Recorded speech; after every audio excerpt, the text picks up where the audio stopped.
it was a great game. South Carolina played great. They did what a dominant team would do.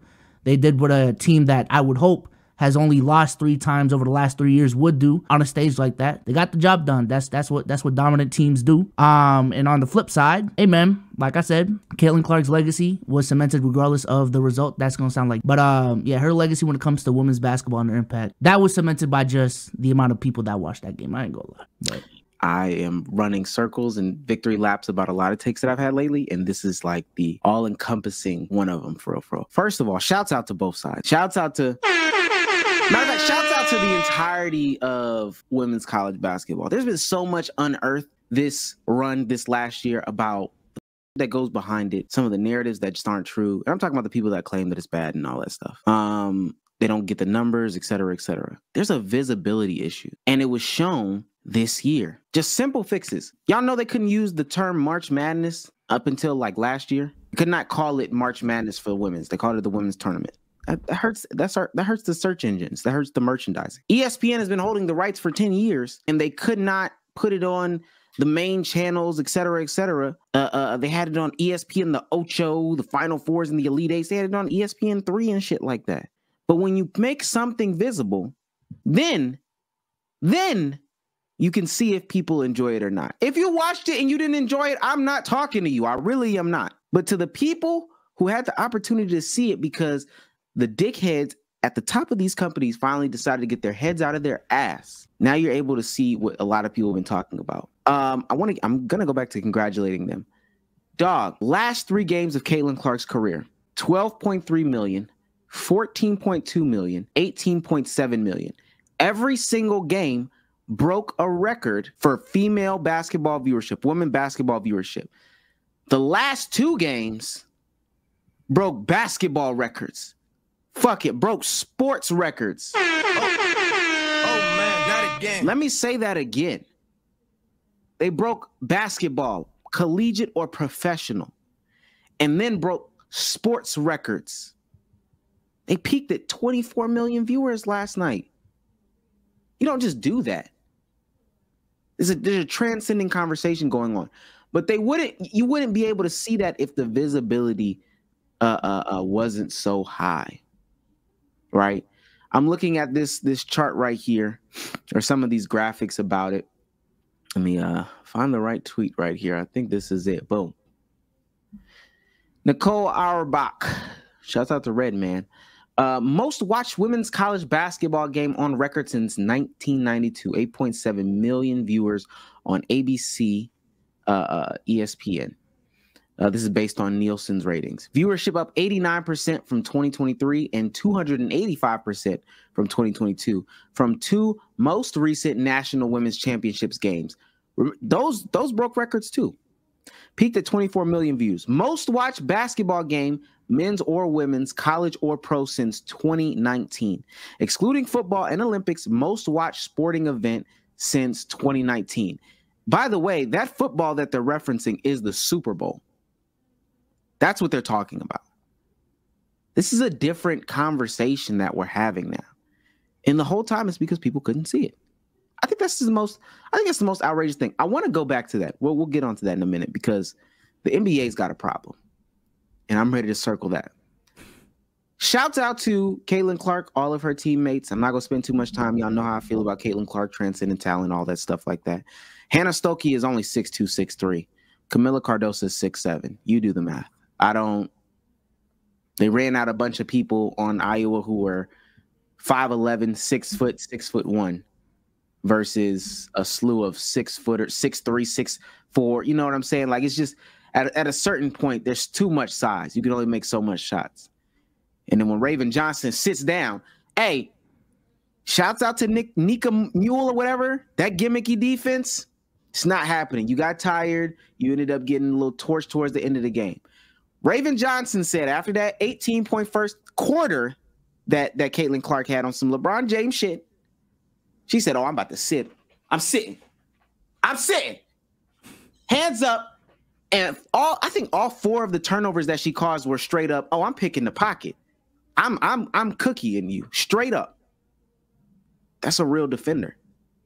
That's no doubles. No blitzes. I'm getting over every screen, and I'm with you. I'm on your shit. A block. She got a block too by being. That's real defense, man. Yeah, Haley. Fuck Haley. Yeah. Trey Young. Yeah. We need to talk about it. Defense is back. That shit is cool again. Never left. Yeah, that would be my argument. Never left. I don't see that. I don't see that no more. I'm gonna be one of them guys. Yeah, I don't see that no more. I just don't. I really don't see that no more. Congratulations to both teams, for real, for real. Congratulations to women's basketball. It's only going up from here. I guess this will be a time we can jump into it. I feel like the NBA has a problem. I don't know if y'all feel like the NBA has a problem. NBA has many problems. It has many problems, but what about specifically this weekend? Yeah, what this problem? They told me that streaming was an issue, and that's why viewership is dropping. Oh man, not again. This showed me that was some bullshit. Oh man, not again. Even in the playoffs, every time somebody says, "Oh, well, you know, the streaming, the numbers just go down because people are using illegal websites." Y'all think people didn't have illegal websites? Not only just this postseason, but the numbers were up across the board for the entire collegiate season for the women. Y'all telling me that streaming is the problem? That's your pea-brain answer? Y'all don't think that there's an issue with the product at all when numbers like this are out here? Be honest. If I'm tripping, I'm tripping. Be honest.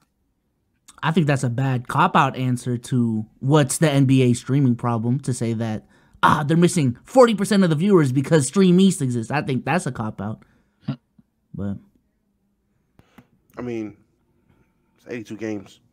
I mean, it's just hella games. That's probably why the viewership is down. Niggas like to watch highlights.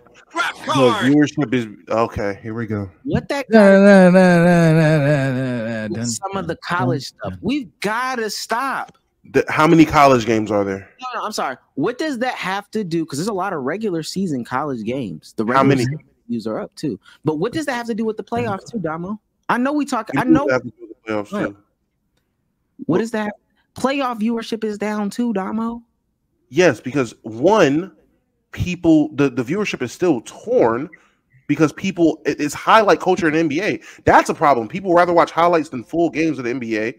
There's less college games, and it's a newer product. Even you just said, as of last year, they just got the ability to be put on regular ESPN. So it's a new thing. People like new shit, and they have genuine stars that niggas aren't used to. So they have multiple people. Wait. You are a very high proponent of people don't want new shit. I'm surprised you even backed that one out, because you bring that up all the time when it comes to TV shows and movies and stuff like that. You do bring that up all the time. Yeah, I do bring that up. And the fact that we are talking about basketball, where we all can acknowledge that there is a issue with the NBA product, and most people are NBA fans, and if they get fed up to the point to where they need their fix somewhere else, if there is a open availability of good basketball being played, which we can all agree the women were playing good basketball this year, good stars, people playing basketball all different levels and different types, and they shifted there. So and that's where I really want you to focus. So you acknowledge that there are problems with the NBA and what's going on right now. Yes, no one should say it's not. Let's talk about it. What's those problems? Let's get into it. I mean, I feel like what I would say is different than all niggas, but for me personally, they don't market enough of the younger stars. It's not enough eyes on the entire league. They force feed the same niggas all the damn time, so it gets stagnant. Niggas get tired of Curry storylines, LeBron storylines, whoever's on the Clippers when they're doing good. Niggas get tired of that shit, and the young guys that are coming up playing fine aren't getting enough screen time on for the NBA. They're not getting enough national TV games. I've been saying it since the beginning of this year when I noticed it. That's one issue, in my opinion. Sage? I would actually just disagree, because whatchamacallit, the last NBA Finals appearance that had really good ratings was when Steph Curry was in it. So people have been making the argument that, like, motherfuckers only care about the NBA Finals when Steph Curry is in it recently, if anything. But I do think the NBA has a marketing issue in terms of, and I'm not even sure it's entirely their fault, of like trying to find that next face of the league to really push. Because some of the players that they've been really trying to push have just not panned out for one reason or another. I really think it was supposed to be John Zion.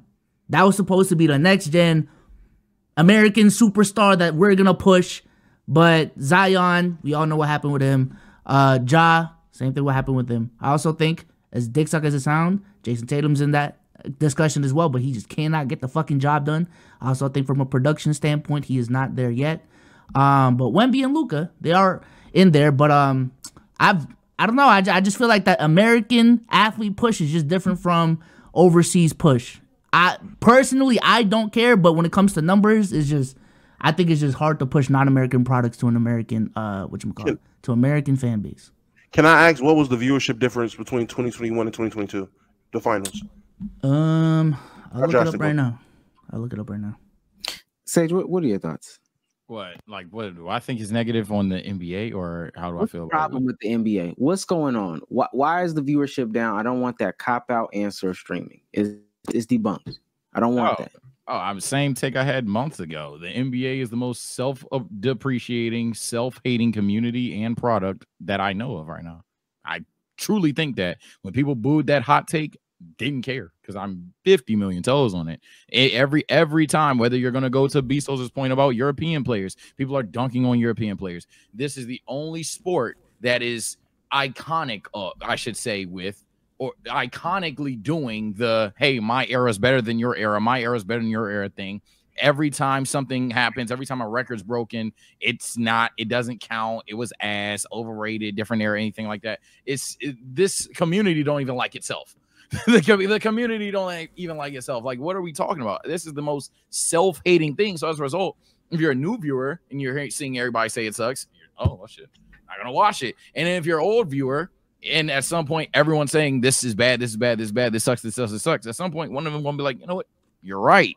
So yeah, maybe Damo has some validity, maybe Bezos has some validity, but even their points tie back into, people just hate the product.